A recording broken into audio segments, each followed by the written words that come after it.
So what is your opinion on the statement made by Trump stooge Peter Navarro that Ukraine war is Modi's war? ഇതൊരു ഞാൻ പരാമർശിക്കണമെന്ന് ആഗ്രഹിച്ച ഒരു ചോദ്യമാണ്. അതായത് Ukraine യുദ്ധം എന്ന് പറഞ്ഞാൽ മോഡിയുടെ യുദ്ധമാണ് അല്ലേ? പീറ്റർ നവാരോയെ കുറിച്ച് പീറ്റർ നവാരോ പറഞ്ഞ് മോഡി അന്ന് സെലൻസ്കി പറഞ്ഞൊരു കാര്യമാണ്. ഞാൻ ഇച്ചിരി ഡീവിയേഷനായി പോയി ശ്രമിക്കണം. അന്ന് സെലൻസ്കി പറഞ്ഞ കാര്യമാണ്, നിങ്ങൾ കെട്ടിപ്പിടിച്ചത് യുക്രൈനികളെ കൊന്നുകൂട്ടുന്ന, അവരുടെ രക്തം ഒഴുക്കുന്ന ഒരു ഭീകരനെയാണ്, ഒരു ടെററിസ്റ്റിനെയാണ് നിങ്ങൾ കെട്ടിപ്പിടിച്ചതെന്നാണ് സെലൻസ്കി പറഞ്ഞത്. കാര്യം ഈ മോദിയെ കെട്ടിപ്പിടിക്കുന്നു, ആ സമയത്ത് തന്നെ ഈ മിസൈലുകൾ അയക്കുന്നു. അന്ന് ഒരുപാട് വൻ മരണം ഉണ്ടായി. ആശുപത്രി, ക്യാൻസർ ഹോസ്പിറ്റൽ, കിൻഡർ ഗാർട്ടൻ, 3 പ്രധാനപ്പെട്ട കെട്ടിടങ്ങളാണ്. എന്നിട്ട് എന്ത് ചെയ്തു? ഈ മോദി എന്ന് സെലൻസ്കി അടുത്ത് ചെല്ലുന്നു. ഇതൊക്കെ കാണുമ്പോൾ നമ്മൾ വിചാരിക്കും, ഞാൻ സമാധാനത്തിന് വേണ്ടിയാണ് വന്നത്, സമാധാനമാണ് ഇന്നത്തിൻ്റെ ആവശ്യം, ഞങ്ങൾ മൊത്തം സമാധാനത്തിനാണ്, പീസ് മാത്രമേ ഉള്ളൂ. ഓ ശരി, ഗുഡ്. ഇതൊക്കെ എന്തിനാണ് ഈ നമ്മളുടെ ഈ മോറൽ പ്രീച്ചിങ്സ് കേട്ടോണ്ടിരിക്കാൻ മറ്റുള്ളവർക്ക് ബാധ്യത ഉണ്ടോ? ഉദാഹരണമായിട്ട് ഏതൊരു വ്യക്തിക്കും വന്നിട്ട് പറയാം, ഞാൻ യുദ്ധത്തിനെതിരാണ്, യുദ്ധം എനിക്ക് വളരെ ബുദ്ധിമുട്ടാണ്, എല്ലാ മനുഷ്യരും ഒന്നിച്ച് യുദ്ധരഹിതമായ ഒരു ലോകത്താണ് ജീവിക്കേണ്ടത്. ഇങ്ങനെ ഒരു 10 മിനിറ്റ് ഒരാൾ സംസാരിക്കുന്നു. അപ്പൊ നമ്മൾ ചോദിക്കും, എന്നിട്ട് എന്നല്ല നമ്മൾ ചോദിക്കുള്ളൂ. കാരണം വെച്ചാൽ ഇങ്ങനെ പറയാൻ ആർക്കും പറ്റും. ഇങ്ങനെ പറയുന്ന ഒരാൾ നല്ലവനാകുന്നുമില്ല, മോശമാകുന്നുമില്ല. അയാളുടെ ഒരു ഇമേജിനും അയാളുടെ ഒരു താല്പര്യത്തിനും അയാൾക്കൊരു ഗുണകരമായ രീതിയിൽ സംസാരിക്കുന്നു, ചന്തത്തിന് സംസാരിക്കുന്നു എന്ന് പറയും. അപ്പൊ ഈ ചന്തത്തിന് സംസാരിക്കുന്ന യഥാർത്ഥത്തിൽ അതാണോ പറയേണ്ടതെന്ന് ചോദിച്ചു കഴിഞ്ഞാൽ ഓക്കെ, നിങ്ങൾക്ക് അതാണ്. പക്ഷെ അതുകൊണ്ട് പ്രയോജനമില്ലല്ലോ. ഈ ഒരു വിഷയത്തിൽ ഒരു അഗ്രസർ ഒരു ഇൻവേഡ് നടത്തിയിരിക്കുമ്പോൾ ഒരാൾ നിന്നിങ്ങനെ സമാധാനമാണ്, ഞങ്ങൾ സമാധാനത്തിന്റെ പക്ഷത്താണ്, ഇന്ത്യ 2 പക്ഷത്തുമില്ല, സമാധാനത്തിന്റെ പക്ഷത്താണ്, ഇങ്ങനെയൊക്കെ പറഞ്ഞ ഈ റട്ടറിക്കുകളും ഉണ്ടോ, ഇങ്ങനെയൊക്കെയുള്ള വാക്കുകളുണ്ടോ? പ്രത്യേകിച്ച് ആർക്ക് ഇത് കേട്ടോണ്ടിരിക്കുന്നവന് അരോചകമായിട്ട് തോന്നും. നിങ്ങൾ ഉദ്ദേശിക്കുന്ന മാർക്ക് കിട്ടത്തുമില്ല, നിങ്ങളെ ഒരു ബോറനായിട്ട് മാത്രമേ ആളുകൾ കാണുള്ളൂ. പക്ഷെ ആക്ച്വലി എന്തെങ്കിലും കൺസ്ട്രക്റ്റീവായിട്ട് യുദ്ധം നിർത്താനായിട്ടുള്ള ശ്രമങ്ങളാണ് നമ്മൾ നടത്തേണ്ടത്. അത് ഇൻഡയറക്റ്റ് ആയിരിക്കാം, ഡയറക്റ്റ് ആയിരിക്കാം. അപ്പൊ യുദ്ധം കൊഴുപ്പിക്കാനാണെങ്കിൽ, അല്ലെ യുക്രൈനെ സഹായിക്കാനാണെന്നുണ്ടെങ്കിൽ എന്താ ചെയ്യണത്? യുക്രൈന് ആയുധം കൊടുക്കണം, യുക്രൈന് സഹായം കൊടുക്കണം, യുക്രൈന് പല കാര്യങ്ങളും ചെയ്യാൻ പറ്റും. ഇപ്പൊ നോർത്ത് കൊറിയയിൽ ചെയ്ത കണ്ടില്ലേ? അതൊക്കെ ഒരു ആക്റ്റീവ് ആയിട്ടുള്ള ഒരു റഷ്യക്ക് വേണ്ടി പടയാളികളെ വിട്ടുകൊടുത്തു. ഇതൊക്കെയാണ്, അല്ലാതെ വെറുതെ ഈ വാചകമടി കൊണ്ട് വലിയ കാര്യമില്ല. എന്നാൽ ഇന്ത്യ ഒരു കാര്യം ചെയ്ത് എന്താ? ഇന്ത്യ ഇതേപോലൊരു കാര്യം യുക്രൈന് എതിരായിട്ട് ചെയ്തു. അത് റഷ്യയുടെ എണ്ണ വാങ്ങിക്കലായിരുന്നു. അത് ഇന്ത്യ വിചാരിച്ചു കുറെ ഡയലോഗൊക്കെ അടിച്ചു കഴിഞ്ഞാൽ ആരും വലിയ കാര്യമായിട്ട് എടുക്കില്ല. അങ്ങനെ പോയില്ല എന്നുള്ളത് അന്നേ വ്യക്തമായിരുന്നു. കാരണം വെച്ചാൽ വളരെ ആളുകൾക്ക് വ്യക്തമാണ്, അതുവരെ എണ്ണ വാങ്ങിക്കാത്തവൻ അന്നേരം എണ്ണ വാങ്ങിക്കുന്നു. അതുവരെ എണ്ണ വാങ്ങിക്കാത്തവൻ അന്നേരം എണ്ണ വാങ്ങിക്കുന്നു.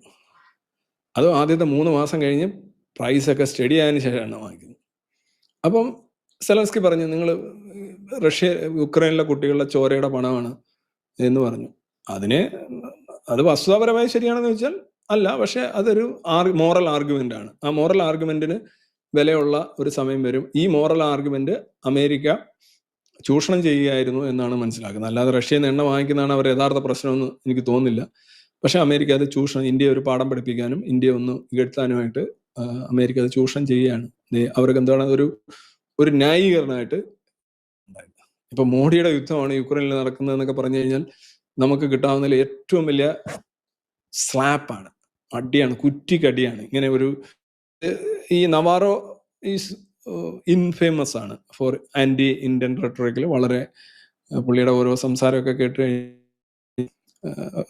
വളരെ അധികം അരോചകമായിട്ട് തോന്നും. പക്ഷെ സ്റ്റിൽ ഇങ്ങനെ പറയാം, ഇങ്ങനെ ഈ രാഷ്ട്രീയക്കാരെ കണ്ടില്ലേ ഇപ്പൊ ഇങ്ങനെ അവർ ഒരു എക്സ്ട്രീമിൽ, അതേപോലെയാണ് ഇത് പൊളിറ്റിക്സ് ആണ്. ഇപ്പൊ ഇന്ത്യയെ പുറത്തിറക്കി, ഇന്ത്യയെ സൈലൻസിൽ നിന്ന് പുറത്ത് വന്ന് ഇന്ത്യ ചർച്ചയ്ക്കോ അല്ലെങ്കിൽ നെഗോസിയേഷനോ ഒക്കെ തയ്യാറാക്കാനായിട്ടുള്ള പ്രകോപനമാണ് യഥാർത്ഥത്തിൽ ഈ നവാറയെ പോലെയുള്ള, അവിടുത്തെ പിന്നെ സ്കോട്ട് ബെസന്റിനെ പോലെയുള്ള ആൾക്കാരെ കൊണ്ട് ട്രംപ് ചെയ്യുന്നത്. ട്രംപ് സ്വന്തം നിരയിൽ തള്ളുന്നുണ്ട്. ഈ അടുത്തിടെയും തള്ളിയല്ലോ, ഈ ക്യാബിനറ്റ് മീറ്റിംഗ് മന്ത്രിമാരുടെ എല്ലാം കൂടെ വിളിച്ചിരുത്തി ഒരു 3 മണിക്കൂർ നീണ്ട, എനിക്കത് കണ്ടു തീർക്കാൻ പോലും പറ്റിയില്ല, ആ ഒരു സംഗതി.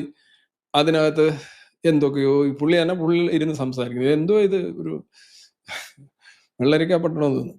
ഇങ്ങനെയൊക്കെ ബൈഡൻ നടത്തുന്നതായിട്ട് ചിന്തിക്കാൻ പറ്റും? ക്യാബിനറ്റ് മന്ത്രിമാരെ എവിടൊക്കെ എന്തെല്ലാം കാര്യങ്ങൾ ചെയ്യണമെന്ന് എല്ലാരെയും സെക്രട്ടറിമാരെ എല്ലാം കൂടെ വിളിച്ചങ്ങ് ഇരുത്തുകയാണ്. അവർക്ക് വേറെ ഒരു പണിയില്ല, എപ്പോഴും അവിടെ ഉണ്ടാവണം. എന്നിട്ട് 3 മണിക്കൂർ, അവരുടെ വിലപ്പെട്ട 3 മണിക്കൂർ, ടാക്സ് പേയേഴ്സിന്റെ വിലപ്പെട്ട 3 മണിക്കൂറാണ് ഈ തള്ളലിനായിട്ട് മാറ്റിവെക്കുന്നത്. അതിനകത്തും പറഞ്ഞ് ഞാൻ മോദിയെ വിളിച്ചു. Modi is A terrific person. ഇത് ഒരു വലിയൊരു ടാക്ടിക്കാണ്. ഈ മോദി, ഒന്നാമത് മോദിയും ട്രംപുമായിട്ടുള്ള വ്യക്തിപരമായിട്ടുള്ള ബന്ധത്തിന്റെ അടിസ്ഥാനത്തിലല്ല രണ്ട് രാജ്യങ്ങളുടെ തമ്മിലുള്ള ബന്ധങ്ങൾ തീരുമാനിക്കപ്പെടുക. വ്യക്തിപരമായിട്ട് നല്ല ബന്ധമാണെങ്കിൽ നല്ലത്, ഇറ്റ്സ് എന്താണ് പറയാ, ഒരു ആഡഡ് അഡ്വാൻറ്റേജ് ആണ് അല്ലേ. മോശമാകുന്നത് മോശമാണല്ലോ, അപ്പൊ നല്ലതാകുന്നത് നല്ലതാണ്. ആ അർത്ഥത്തിൽ അങ്ങനെ തന്നെയാണ്. പക്ഷെ എന്താണ് പറയുന്നത്, Modi is A great person, Modi is A terrific person, Modi is A dash dash dash, എന്നിട്ട് ഈ രീതിയിൽ. അപ്പോൾ എല്ലാവരും ഒരു ഇത് വെച്ച് അതും, ഒരു ഇത് വെച്ച് ഇതും എന്നുള്ള രീതിയിലാണ് എല്ലാവരും ഇങ്ങനെ തന്നെയാണ് സംസാരിക്കുന്നത്. ഇതൊക്കെ എല്ലാവർക്കും മനസ്സിലാവും. ഈവൻ ഇല്ലേ അൽഖ്വയ്ദക്കാരനെ തന്നെ വലിയ സംഭവമാണെന്ന് പറഞ്ഞ ആളാണ് സിറിയയിലെ അൽഖ്വയ്ദ. ടെററിസ്റ്റ്, പക്ക ടെററിസ്റ്റ്. കൈ പിന്നെ അറക്കാതെ തോക്കുകൾ പിടിച്ചുകൊണ്ട് ആളുകളെ നരഹത്യയില് എന്താണ് പറയുന്നത്, തിമിർത്ത് നടന്നവർ തന്നെ. അയാളുമായിട്ട് വലിയ സഖ്യമുണ്ട്. അയാൾ വലിയ സംഭവം, ടഫ് ഗൈ, വെരി ടഫ് ഗൈ. ആരല്ലാത്ത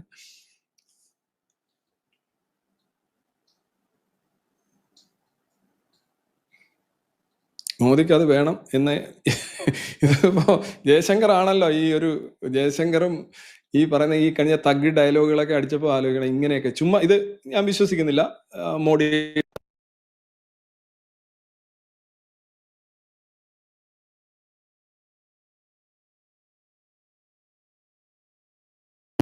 എല്ലാം ശരിയാണ്. നമുക്കത് കേൾക്കുമ്പോൾ വലിയ വിഷമം തോന്നുന്നുണ്ട്. നമ്മളൊരു ഇന്ത്യക്കാരെന്ന നിലയിൽ നമ്മൾ ഈ യുക്രൈനെ റഷ്യ ആക്രമിച്ചത് അത് ഇന്ത്യയുടെ യുദ്ധമാണ്. മോദി എന്ന് പറയുമ്പോൾ ഇന്ത്യൻ പ്രധാനമന്ത്രി എന്നാണ്, അല്ലാതെ BJP കാരൻ എന്നുള്ള അർത്ഥത്തിലല്ല ഞാൻ പറഞ്ഞത്. മോദിയുടെ യുദ്ധമാണ് എന്ന് പറയുമ്പോൾ അത് ഇന്ത്യയെ സംബന്ധിച്ചോളം ഒരു മോറൽ സ്ലാപ്പാണ്. അത് നന്നായില്ല. നമുക്ക് ഭയങ്കര വിഷമം ഉണ്ടാക്കുന്ന ഒരു പ്രസ്ഥാനമാണ്. ഇന്ത്യ അങ്ങനെയല്ല ഇന്ത്യയുടെ വിദേശകാര്യം കൊണ്ടുപോകേണ്ടത്. പക്ഷെ ഇന്ത്യയെ ഇന്ത്യയുടെ ഭാഗത്ത് നിന്നൊരു വീഴ്ച വെച്ച് മുതലെടുത്ത് ഇവിടെ കണ്ടില്ലേ, ചില സ്ത്രീ വിഷയത്തിലൊക്കെ അകപ്പെടുന്ന ആളുകളെയൊക്കെ ചവിട്ടി കൂട്ടുന്ന കണ്ടിട്ടില്ലേ, കാളെ കൊണ്ടുപോകുന്നു, പിന്നെന്തോ കുറെ കോപ്രായങ്ങൾ ഇങ്ങനെ കാണുന്നുണ്ട് സ്ഥിരം. ചെയ്യുന്നവനും അറിയാം, കാണിക്കുന്നവനും എല്ലാവരും അറിയാം കോപ്രായമാണെന്ന്. അതേ രീതിയിൽ ആ ഒരു വീണ് കിടക്കുമ്പോൾ അല്ലെങ്കിൽ ഒരു കാരണം ഉണ്ടാക്കി ചൂഷണം ചെയ്യാണ്.